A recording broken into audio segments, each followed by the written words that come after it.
अगली खबर है यूपी के अलीगढ़ से, जहां डॉक्टर नीरज त्यागी के तत्वाधान में एक पत्रकार वार्ता का आयोजन। जहां खबर है उत्तर प्रदेश के अलीगढ़ जिले से, जहां सिविल लाइन क्षेत्र में स्थित मुख्य चिकित्सा अधिकारी कार्यालय में मुख्य चिकित्सा अधिकारी डॉक्टर नीरज त्यागी के तत्वाधान में एक पत्रकार वार्ता का आयोजन किया गया।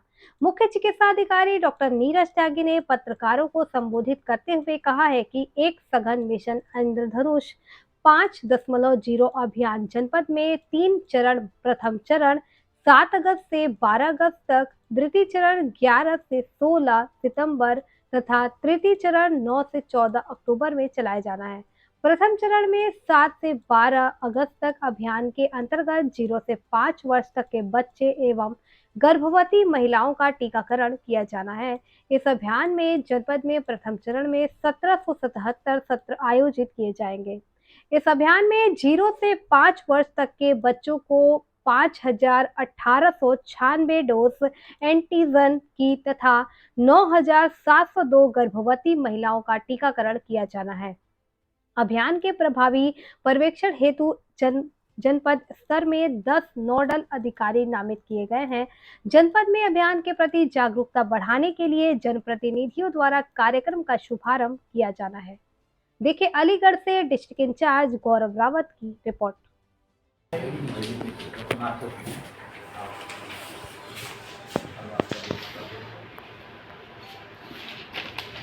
बेसिकली ये जो प्रोग्राम जो लॉन्च किया जाता है, जो हमारे बच्चे छूट गए हैं, गर्भवती छूट गई किन्हीं कारणों से, या वो बाहर चले गए या कहीं चले गए, या वो किसी कारण से जो टीका नहीं लगाया, कुछ हमारी वेब फैमिली है जो टीका लगाने से मना करते हैं ज़्यादातर, तो उन लोगों को फोकस करके प्रोग्राम चलाया गया है। इसमें है कि जितने भी हमारा ये जो हमारा टारगेट है, लगभग इस समय जो हमारे पास जो है 0 से 5 साल तक का करीब 25,896 बच्चों को हमने टारगेट किया है। इस अभियान में हम टीका लगवाएंगे उनको, और लगभग 9,702 गर्भवती महिलाएं ऐसी होंगी जो हमारे टारगेटेड हैं, ड्यू लिस्ट में इसमें है, उनको टीका लगवाएंगे। और इसके अलावा जो हमारी वेब फैमिली जो शहर के अंदर हमारे जो ऐसे एरिया है, जैसे हमारा साजामाल है, ऊपरकोट है, कई एरिया ऐसे हैं कि जहाँ पे ज़्यादातर लोग इसको विशेष कम्युनिटी के लोग हैं जो इससे थोड़ा सा ज़्यादा लगवाए और मना करते हैं, तो उनको इसके बाद हम 11 तारीख से करेंगे अगले महीने। उसके बाद 9 तारीख से हम अक्टूबर में करेंगे। तो ये अगस्त सितंबर अक्टूबर 3 महीने का हमारा रहेगा, जिसमें हमारे ऐसे बच्चे जो किन्हीं कारणों से हमारे टीकों से वंचित रहे हैं, उस तक हमारे कंपनी की रणनीति रहेगी। बुधवार शनिवार के जो सत्र हैं वो नियमित रूप से होते रहेंगे। तो बाकी डिटेलिंग आई थिंक DIO साहब आपके साथ डिटेल में कर लेंगे। तारीख से इंटेंसिफाइड मिशन इंद्रधनुष का जो 5वां चरण है उसको करने जा रहे हैं। उसी संदर्भ में आप सब लोगों को आमंत्रित किया गया है।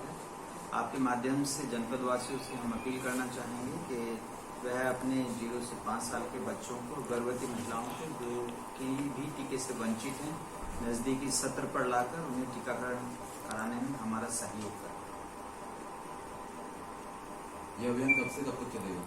ये 7 तारीख से हमारा अभियान चलेगा और 12 तारीख तक चलेगा प्रथम चरण। द्वितीय चरण हमारा जो है वो 11 तारीख से चलेगा अगले महीने,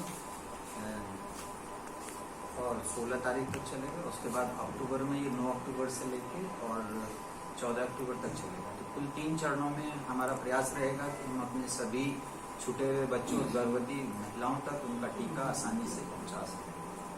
ये प्रथम चरण में आपने जो है 1777 सत्र आयोजित करने की बात कही है। जी, ये क्या है 1777 में है क्या? 1777 सत्र को मैं थोड़ा सा आपको बताना चाहूंगा, क्योंकि जो ग्रामीण क्षेत्रों में हमारी ANM के द्वारा जो सत्र किए जाएंगे, वहाँ हमारा 30 से 50 का जो इंजेक्शन लोड है उसको ध्यान में रखते हुए, और जो शहरी क्षेत्रों में किए जाएंगे तो उसमें हमारे जो है वो 60 से 80 टीके जो है प्रति सत्र लगाने का हमारा लक्ष्य जो है वो निर्धारित है।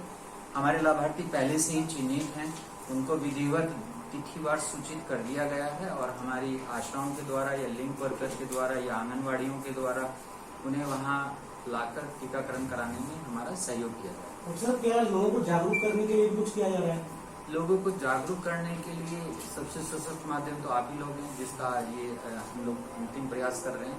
इससे पूर्व में भी हम जो हमारे समाज के जो भी प्रभावशाली लोग हैं, जनप्रतिनिधि हैं, उन सबके साथ भी हम लोगों ने उनके माध्यम से समुदाय तक ये संदेश पहुंचाने का प्रयास किया है कि वे सभी अपने छूटे हुए बच्चों और गर्भवती महिलाओं को इन तिथियों में विशेषतः टीकाकरण कराने में हमारा सहयोग करें।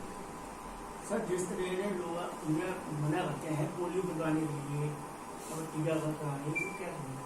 देखिए, इसके लिए बेसिकली जो मना करने का कारण जब हम देखते हैं तो उसमें कहीं ना कहीं आपने भी देखा होगा कि टीका लगने के बाद सामान्यतः टीके वाले स्थान पर दर्द का होना, हल्का सा बुखार का होना, ये सब एक स्वाभाविक लक्षण है जो कि प्रत्येक टीके के बाद देखने को मिलते हैं। तो जो इस तरह का डर है या भय है, हमें उनके साथ मिलकर इसे पूरा करना होगा। और यदि बच्चे में टीका लगने का, आप वैसे भी देखते होंगे, आप अन्य किसी उसके लिए भी अगर सुई लगवाते हैं तो दर्द होना स्वाभाविक है।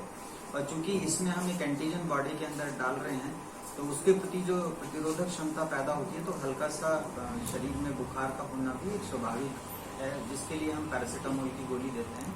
और सभी टीकों में बुखार होना आवश्यक नहीं है। ये केवल हमारा जो पेंटा का टीका है या तो हमारा डीपीटी का टीका है, जिसमें हम एक ही टीके से 5 बीमारियां, या डीपीटी के टीके से हम 3 बीमारियों को एक साथ सुरक्षा कवच के रूप में बच्चों को देते हैं, तो उसमें ये पर्ट्यूसिस के कारण थोड़ा सा देखने को मिलता है। और पैरासीटामोल की गोली हम प्रत्येक टीके के पश्चात, या सिरप प्रत्येक टीके के पश्चात हम अभिभावकों को देते हैं, ताकि होने वाले जो भी पीड़ा है या दर्द है या हल्का बुखार है उसे आसानी से नियंत्रित किया जा सके। इसके अलावा हमारी आशाएं टीका लगवाने के पश्चात परिवारों तक पहुंचकर बच्चों के कुशल क्षेम को जानने का प्रयास करती हैं, और यदि आवश्यक होता है तो उसे अतिरिक्त सलाह देने का कार्य भी करती हैं। आशाएं लेकिन परिवार तक जाते हैं, लेकिन परिवारजन मना कर दिया तो क्या? मैंने कहा ना, देखिए, यहाँ आपको भी हमारे साथ आना होगा और परिवार को समझाना होगा, क्योंकि एक बच्चे को जब काली खांसी, गलघोंटू, इस तरह की बीमारियां होती हैं, उस समय होने वाली पीड़ा, उस समय होने वाला बुखार, उस समय परिवार को जिस आई थिंक आर्थिक और कहीं ना कहीं और अन्य परेशानियों से गुजरना पड़ता है, उसके मुकाबले टीके लगने के पश्चात हल्का होने वाला दर्द, हल्का होने वाला बुखार, जिसमें कि आशा भी और हमारा स्वास्थ्य विभाग भी, आंगनवाड़ी भी उनके साथ कंधे से कंधा मिलाकर सहयोग कर रही है।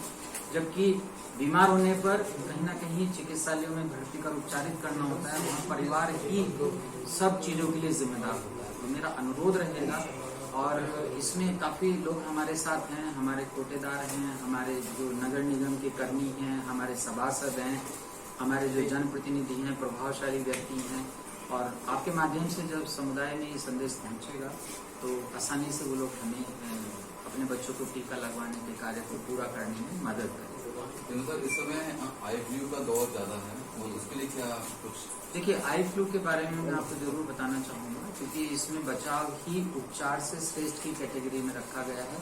तो जैसे ही आपको ऐसा लगता है कि आंखों में कहीं भारीपन है, या आप किसी ऐसे स्थान पर, जैसे हम सब यहाँ उपस्थित हैं, और हम में से किसी को भी अगर इस तरह की है, तो हम इस तरह की जगहों पर जाने से बचें, क्योंकि ये संक्रामक है, एक से दूसरे में निकलता है। दूसरा, यदि ये हो जाता है तो विधिवत आप आंखों को साफ पानी से धोएं, और जिससे कि थोड़ा दर्द कम हो या जो चिपकन होती है आंख में वो कम हो, तो आई ड्रॉप्स हमारे पास जिला अस्पतालों में, हमारे सामुदायिक प्राथमिक स्वास्थ्य केंद्रों में, हमारे हेल्थ एंड वेलनेस सेंटर्स पर, और कुछ ऐसे दूरस्थ स्थित गांव जहां से हमें इस तरह की जानकारी मिलती है, तो हमारी टीमें वहां पहुंचती हैं, कैंप का आयोजन करती हैं।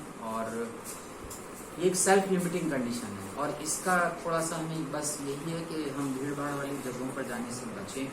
यदि हमें किसी ऐसे रोगी की जानकारी मिलती है तो हम थोड़ा सा उसको एक आइसोलेशन में रखें, क्योंकि ये सेल्फ लिमिटिंग है, 2 से 3 दिन में ये स्वतः ही ठीक हो जाए। अनावश्यक रूप से औषधियों का प्रयोग